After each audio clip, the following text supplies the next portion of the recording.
really quick, before getting into the newest Saw's War, which I recorded late Friday night, there are like 4 things that are pretty major that I forgot to mention just completely. I don't know why. I have a note sheet that I go off of, like an outline type of thing that I have pulled up to make sure that I talk about everything. There's like 4 big things that I just did not talk about.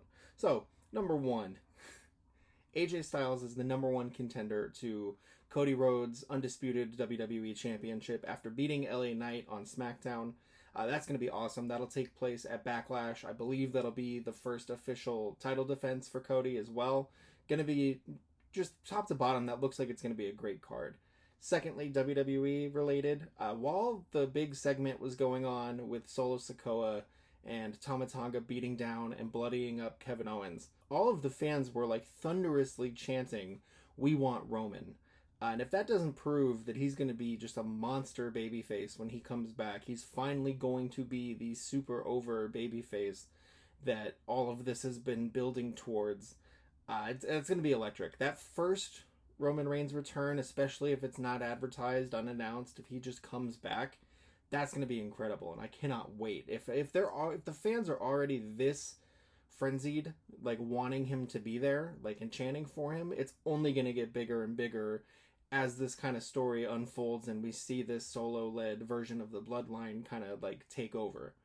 And then there were 2 things I missed on the AEW side as well. One is really great, and one is not so great. We'll start with the good news first.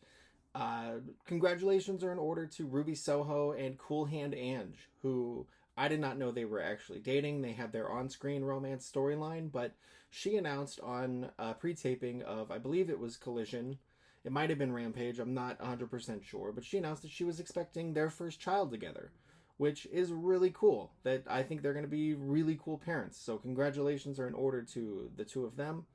And then lastly, there was a little bit of controversy that went around involving the Oklahoma Athletic Board and AEW, and specifically AEW star Nyla Rose, who is a trans woman and who identified herself as a woman on the registration, I guess you have to pay to perform or be an athlete in the state.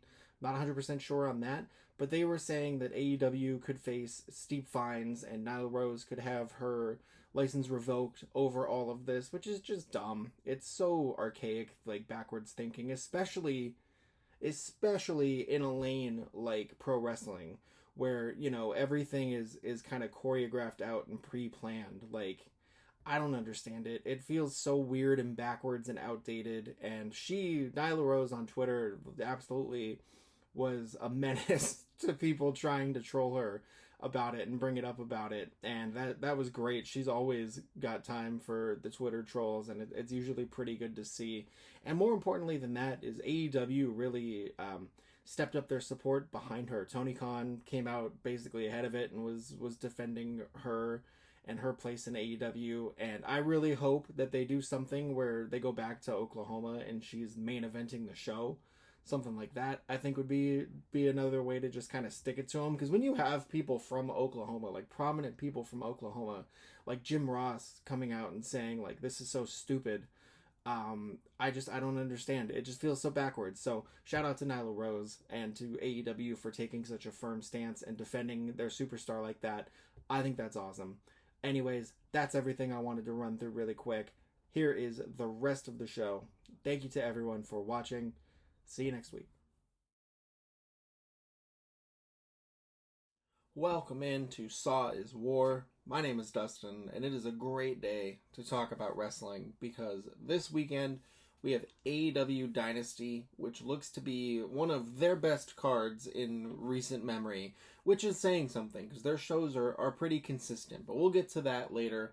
A couple things to go through first from the week in wrestling, and before all of that, I want to say thank you to anyone watching, listening. You can subscribe to the Saturday Afternoon Wrestling channel on YouTube, or you can listen to this basically anywhere you get your podcasts. I will also include an email in all the descriptions in case you have any thoughts, anything I missed for the week, anything in particular you want to shout out or highlight.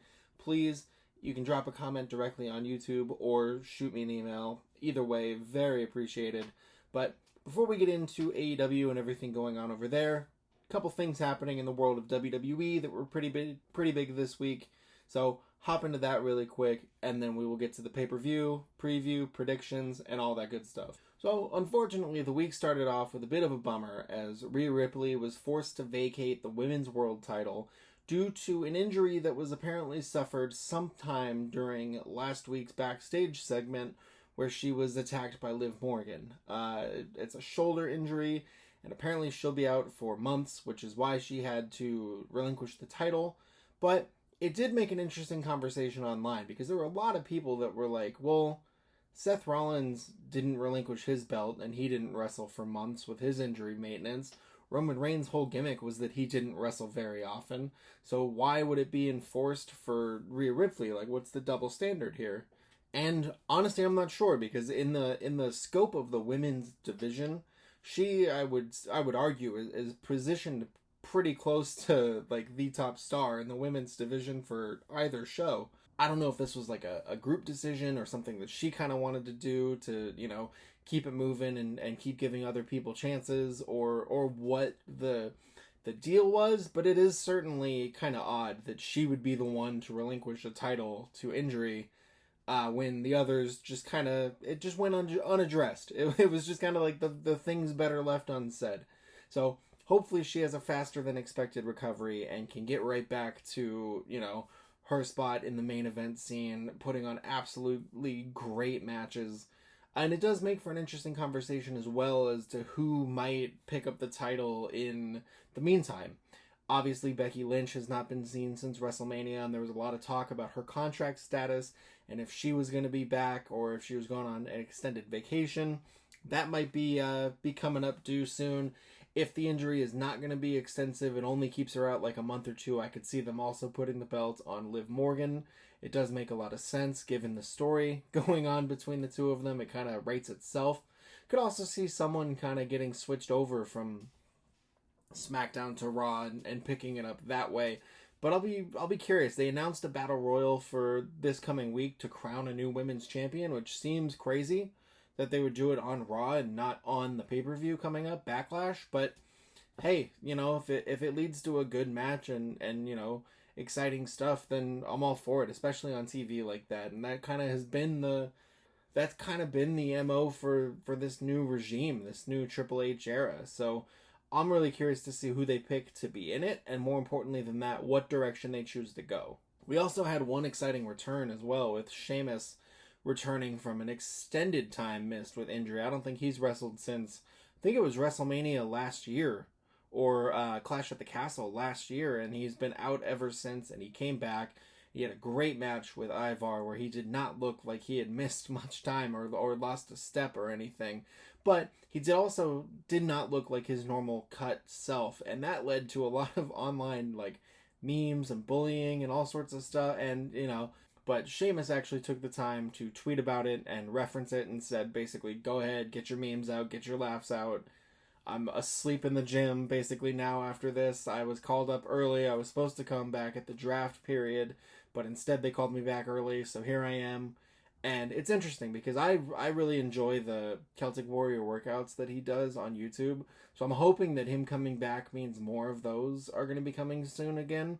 Pick that back up too, and it'll be interesting to see if it's any different based on him getting back into ring shape, anything like that. So I'm hoping it can turn into a positive, but it's crazy to see like someone who's known for being like kind of like such a physical specimen just being like shamed like that when he didn't really look that bad. Like the photos I saw were like clearly photoshopped, but I don't know. That's kind of just the internet these days, especially on like Twitter and those types of places. So either way, very glad to have him back. Glad to have him back with his original theme song as well. That was a cool reveal, and it seemed like he was pretty pumped about that. He just seemed excited to be back, which was really cool. You could tell how much it meant to him. He runs over to the commentary booth after and, celebrates with Michael Cole and Pat McAfee, and it was just cool. You could see the excitement. We also had a really good match with Andrade and Dom Mysterio, which Dom just continues to get better and better in the ring every time I see him, basically. And it's no coincidence as well that they seem to be trusting him with more and more every time he goes out there as well. So I think the two kind of go hand in hand. And Andrade is just one of my favorite wrestlers, I think, right now. He is so smooth in everything he does, and everything looks so good. And he has this natural charisma when he's wrestling that I feel like is rare. Like, I feel like that's not something that a lot of wrestlers have nowadays. So I really, really enjoyed that match. If you did not get the chance to see it, that might be one to check out. But I'll get to that later as well. And the last thing for Raw and SmackDown, really, we have new tag team titles for both shows. We have the new WWE World Tag Team Champions and I believe it's just the WWE Tag Team Champions. I don't know what the two differences are. I should have written it down, but it's okay. It's the SmackDown and the Raw tag titles. They're not blue or red, which is a massive improvement in the first place, right out of the gate. And then overall, the belt designs I think are pretty clean. The Raw ones are really distinct, and then the SmackDown ones just kind of look better. I think the Raw ones look good, and they look like good, unique belts, and they'll probably look better once we start getting like the champions custom, side plates and everything on them, and seeing them be carried for a while will probably help establish it too. The SmackDown ones just look awesome right away. They look like straight out of like the late 90s, early 2000s. I really did like that design a lot. I think it's cool to see the creativity again and not just the blanket designs, and I'm kind of hoping that leads to changes for the top titles for, the men and women's titles, so it's not just the same look with just a different colored strap. But I don't want to get ahead of myself. We'll see what happens there. Before diving into SmackDown 2, really quick, to hit on a couple things that happened in NXT this week, because NXT has been, for all intents and purposes, cooking the last couple weeks, especially gearing into the draft. And there's a lot of speculation around who's going to stay, who's going to go. Got a couple big matches as well. There was Javon Evans had a match with Ilya Dragunov. It's only like 6 minutes. He answered Dragunov's open challenge and absolutely looked like he belonged, which is incredible for only being like his second NXT performance.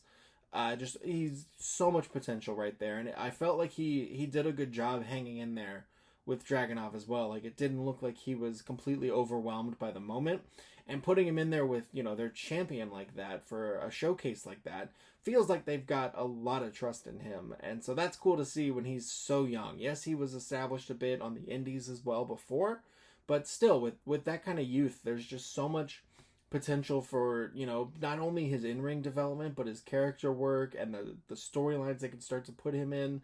And to see them have that kind of faith right away is really cool. And speaking of faith in someone, it looks like they have all of the faith in the world in Trick Williams, because he had a cage match with Carmelo Hayes that seems to be all signs ahead to him winning the NXT title next week against Ilya Dragunov and sending Dragunov to the main roster and becoming the face of NXT. And I think that's a great idea. I think Trick has been white hot for a very long time. And it's been mostly just an organic grow for him. Like, it feels like he's gotten over organically here with, minimal backstage meddling. It's just been his natural charisma and his continued improvement. And one person that did not think that was Dave Meltzer, who tweeted or said it on his podcast or something. I don't remember what it was. But he talked about Trick and said Trick was not talented in ring and was just charismatic, and that was why people liked him, but that he was exposed basically every time he wrestled. And I don't understand that. He also went on to take shots at Tatum Paxley and say that that type of character is bad and tired and she's the worst of them all. And like, it feels kind of weird being like 2 weeks into a storyline really at this point, and just immediately saying like this is the worst.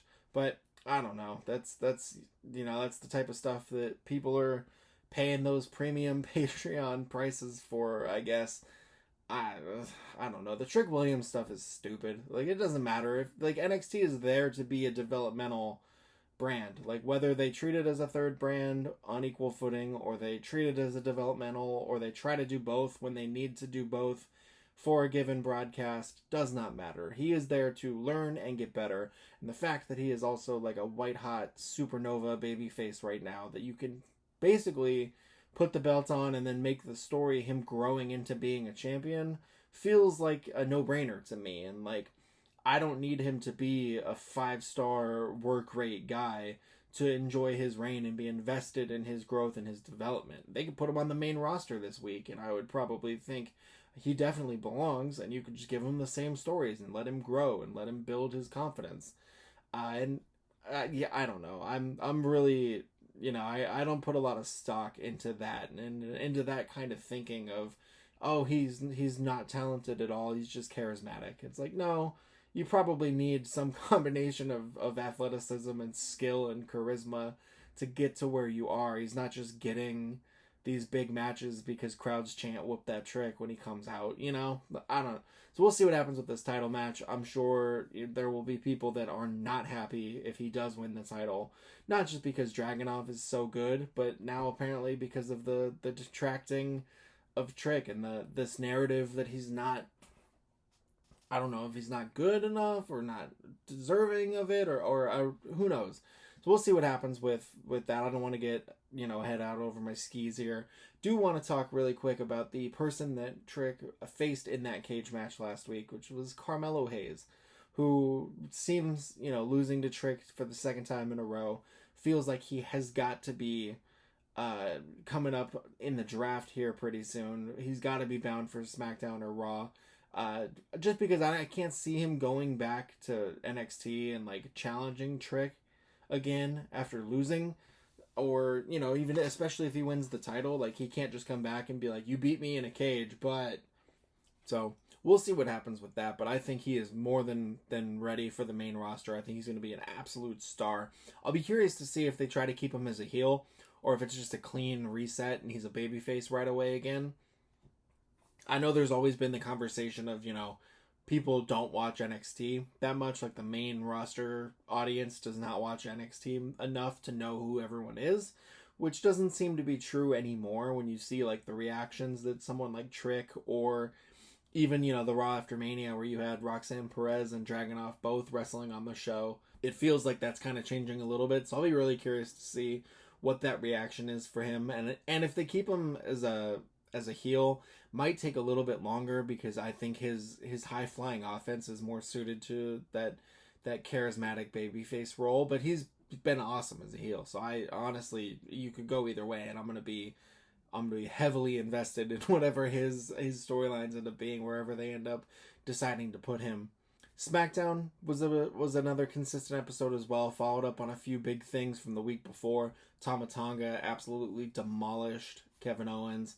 Solo Sikoa showed up in a suit jacket with a shirt and like his hand tape still, which was an interesting look, but there we go. We are off with this. Solo as the new tribal chief, creating his new bloodline, and Paul Heyman is just scared being dragged around and yelled at by them, which is incredible.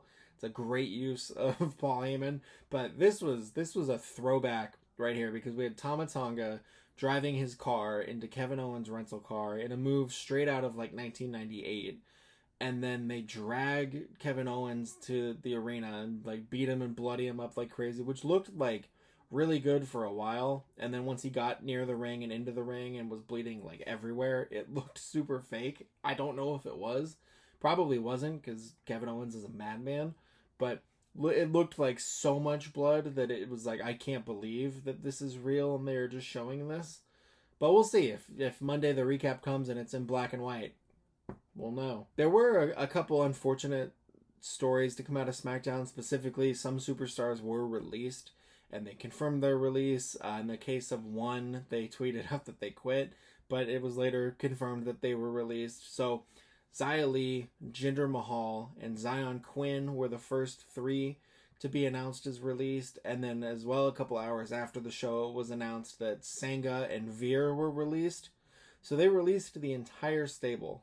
It was nice that they had that run last year in NXT, but I'm surprised. I'm surprised to see Xia Li go, specifically based just on how talented she is. I know there were limited opportunities for her, especially after jumping to the main roster, but she is one of those people that I don't think will be out of work for long. All of them have 90-day compete or no compete clauses, I should say, And there apparently are no other talks or anything about more releases happening, but we'll see. If anything else happens and I have to hop back on for anything or post, something separate, I will.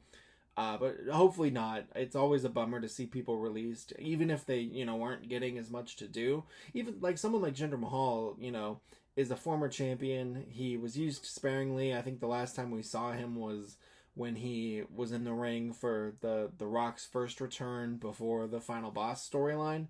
So it had been a little while, so I understand it, but I think he's someone that just his time spent in WWE, his history, his reputation, and his work quality will probably lead to him getting, pretty consistent work on the indies as well. I'll be curious to see if that's a route he tries to go or what exactly is going to happen. But it's a bummer, and it's funny to see Veer released. Not funny, but like picturing all of the vignettes that aired that were like Veer is coming, it's soon, Veer. It's crazy to think that was just a couple years ago, and now here we are, and he's been released from the company.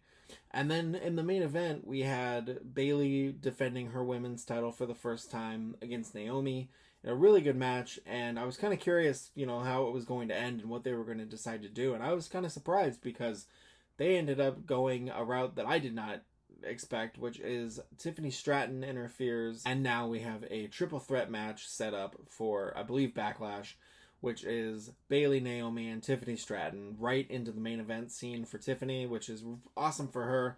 I think she has been, much better than expected since her call-up from NXT, which, not to say that she didn't seem like she was ready for the main roster then, but it's cool to see, the responses that she's been getting and the reactions from the crowd, and she's kind of just risen to the occasion at every point. So to put her in a big match like this with these two, I think is going to just be one more, seal of approval, I guess. I don't think anyone, I don't think Bayley's losing this. It's definitely going to be something that probably helps make the case for putting the title on Tiffany Stratton sooner rather than later, because she's only going to get better, and it seems like the crowd is only going to just like her more and more. And then one more thing before I get to AEW and that side of things, Grayson Waller with an incredible interview where he was asked about WWE returning to Jacksonville for SmackDown next month in May. And he said, I'm just really excited to bring real good quality wrestling to Jacksonville again because it's been so long. So shout out Grayson Waller for that one. That was an incredible line to drop for that. So on the AEW side of things, before I get into Dynasty, we did get the upsetting news, the disappointing news that Adam Cole is nowhere close to returning. They actually pulled him from the road because they started to think that him being on the road was hindering his recovery, which is terrible because the last time we saw him, we saw the payoff to the Devil storyline for MJF, and it was Adam Cole all along, and the Undisputed Kingdom was formed, and he's been in a wheelchair basically ever since, and now he's just not there. And that is terrible for the momentum of that group. Not to mention MJF has not been seen since losing the title, and it's all gone about as worst case scenario as you could imagine, coming out of what was such a big main event championship angle. And to think that it happened because Adam Cole was running down to the ring and landed awkwardly off the ramp is just terrible. Such weird, seemingly minor freak accident injuries taking up so much of Adam Cole's time when he was such a workhorse for the independent scene, and for WWE, for his whole NXT run. It's crazy to see him have, multiple severe injuries like this just in his short AEW run. So hopefully this is over exaggerated and he can come back soon. Not for the, the MJF storyline or the Undisputed Kingdom storyline, but just for him. To have him back wrestling and to, be able to wrestle at the level that we all know that he can, because not having him is a huge bummer. That said, we have got a massive AEW pay-per-view this weekend. AEW Dynasty, the first ever AEW Dynasty, coming at us from St. Louis, Missouri, with an absolutely stacked card. Now, I will say this for AEW. Maybe the storylines aren't always consistent. Maybe there's flaws in the booking. Maybe Tony Khan is generating more controversy outside of the shows than in the shows with, Twitter or whatever the latest stunt is going to be or whatever the latest quote is. But when it comes time for pay-per-views, if you order an AEW pay-per-view, you will probably not be disappointed. You will get your money's worth basically every time. And this does not seem to be any different than that. This does not seem to be the exception to that at all. 12 listed matches so far. I'm recording this on Friday after Rampage, but before Collision. So who knows if anything else will get added Saturday at Collision. But we have got an absolutely stacked card. So I'm just going to run through this really quick. We have The Acclaimed and Billy Gunn taking on Bullet Club Gold in a winner-take-all match for the AEW World Trios Championship and the Ring of Honor World 6-Man Tag Match Championship. It will be a unification match. This can only end with Bullet Club Gold winning. I am convinced. I am shocked, though, because this is on the pre-show. And this feels crazy to be on the pre-show. That's 2 straight pre-shows for Switchblade Jay White, which feels blasphemous to me with how good he is in the ring and how big a star he should be. So the hope is that they win this in dominating fashion, unify the belts, and then they run the trios division at least. But I can't believe that this is on the pre-show. There is another match later we will get to that kind of has pre-show all over it, but seems to be on the main card. I'm sure you can probably guess what I'm going to say when that time comes, but all I'm saying is I can't believe Jay White is on the pre-show for a second straight pay-per-view instead of in a prominent featured match on the card. Next up for the pre-show, we have Trent Beretta versus Matt Sydal in a match that's probably only existing to further establish this heel turn for Trent, and coming off of him throwing a chair into Matt Sydal's head that looked just absolutely brutal. I think this is probably an easy Trent Beretta win to kind of continue to play up that character. And then the last match on the pre-show, 3 matches for the 0-hour pre-show this time, is actually Orange Cassidy and Shibata taking on Shane Taylor and Lee Moriarty. And this will probably be the Chuck Taylor turn on Orange Cassidy as well, and align himself with Trent Beretta for the heel tag team run. I think I could see Shane Taylor and Lee Moriarty winning it because of that. It's weird, too, to see Orange Cassidy on a pre-show match. It seems like I'm so used to seeing him in those big, prominent, workhorse, work rate type matches, especially from his last title reign, that to see him on the pre-show for something like this is kind of surprising, but I'm sure he'll be right back to, a nice prominent featured spot depending on how this story goes. But I'm gonna say I think this is gonna be a Shane Taylor Lee Moriarty win with the help of shenanigans. On the main card, the first match we have listed is a 6-man trios match between the House of Black and Adam Copeland, Eddie Kingston, and Mark Briscoe, which in a perfect world this would probably be the House of Black winning, and winning kind of convincingly. But I think the combination of Copeland, Kingston, and Briscoe is gonna go over here. I think especially if Bullet Club Gold ends up winning on the pre-show and unifying the titles, I could see them being, a trio to kind of throw at them as one of the first challenges. I think Adam Copeland, Eddie Kingston, and Mark Briscoe have the type of credibility, even if they're not a convincing, we'll be a team for a long time. I could see them being one of the first teams to challenge Bullet Club Gold, even though the match is going to be Bullet Club Gold and the House of Black. That's the match I want to see as far as the trios matches go. I do think that this is going to be probably the first match on the card, and I think the babyfaces win. Get everything started off on a positive note. Get everyone invested and hyped early on. Then we have Hook versus Chris Jericho in an FTW rules match for the FTW Championship. This is what I was referring to when I said there was another match that could easily be on the pre-show. I can't believe that we are here again with Chris Jericho. With Chris Jericho booking himself in a feud with another young star, and it's gone on too long, and I don't know what's going to come of it. If Hook wins and Jericho beats him up and, we get the heel turn, cool. But then that probably means another month or two of the feud, which I don't think really helps anyone. So we'll see. I think Hook wins this, but it solidifies the Jericho turn. But I don't know. I think Hook is above all of this. I'd like to see him kind of move off of the FTW title too, especially because they always bring up how it's not recognized by AEW. So like he's just carrying around a belt for all intents and purposes. So I would like to see him get into a little bit more legitimate title races here. He had that great match with Samoa Joe a month or so ago. So I would like to see that type of Hook and not this, whatever this has been that they've been sticking him with. Because I think he's better than that. I think he's much better than that and needs to be getting those opportunities to prove it. Next up, we have the AEW International title on the line with champion Roderick Strong defending against his old friend Kyle O'Reilly, which really cool to see Kyle O'Reilly back and healthy and wrestling at a high level after, his long injury delay.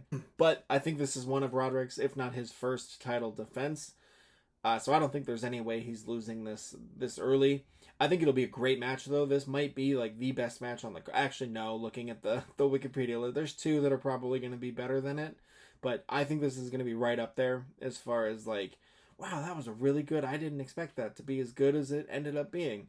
But these two guys just know each other so well, and they're both just such good, talented wrestlers that, they're going to... Whatever time they get, anything like that, they're going to absolutely maximize and make the most of it. I think it's just too early for Roddy to lose this.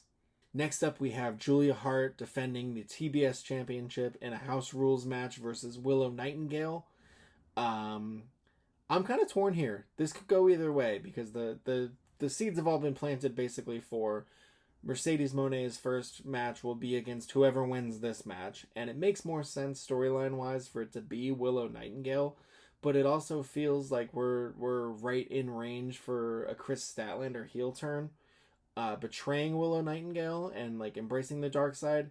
So I don't know if that's going to be something where she costs Willow the match and they end up running Julia Hart and Mercedes for the title just to not give that match away, the Mercedes Willow match away that quickly, or not to make Willow a transitional champion when it's clear how much they've invested in her and how much they view her, how valuable they view her moving forward. So I could see this really going either way. I'm going to say Chris Statlander interferes and Willow loses and Julia Hart retains, and then Mercedes beats Julia Hart at Double or Nothing. But if this goes the other way and Willow wins and then gets betrayed after the match, I would not be shocked at that either. Next up, we have Kazuchika Okada one-on-one versus Pac for the AEW Continental Championship, which Okada won like his second week with the company. This is probably my match of the night, I think. I think this is going to be probably the match of the night. I think people might not remember, just because of all the visa issues and injury issues that Pac has had, just how good he is. And I think him matching up with Okada is a great blend of styles. I think this is going to be the show-stealing match of the night for sure. Next up, we have the Young Bucks versus FTR in a ladder match for the vacant World Tag Team titles.